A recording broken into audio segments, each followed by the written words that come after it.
Guys, today I'm gonna show you my preparation bago ako mag-work. But since dito lang naman ako sa loob ng apartment ko magtatrabaho, hindi ako masyadong mag-aayos for today. Pero mag-aayos pa rin naman. Mag-makeup pa rin ako very light and then iinom muna ako ng Shepu Apple Juice, which is ubos na talaga siya, Isa na lang ang natira kasi gamit na gamit ko siya everyday. Pero may restock na ako na paparating. This is juice nga pala, so kailangan mo siyang templahin. Pero mabilis lang naman yung pagtitimpla niya. Lagyan mo lang ng tubig or any cold water if gusto mo. Tapos i-shake mo lang yung ganyan.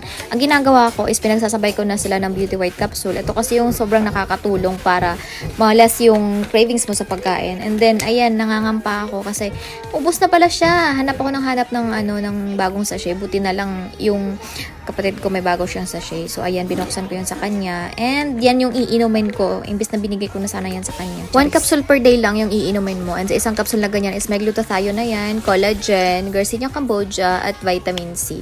So, talagang glowing ka at the same time puputi ka at papayat ka na rin. I've been drinking this for almost 1 year na. Kaya na-maintain ko talaga yung body shape ko ngayon. Kasi ito na talaga yung parang feeling ko gusto kong body shape na i-maintain. And after that, all the rituals, ayan, magtatrabaho na ako. So, ayan, nakaharap na ako sa laptop ko. And thank you so much for watching. Until next time, bye-bye.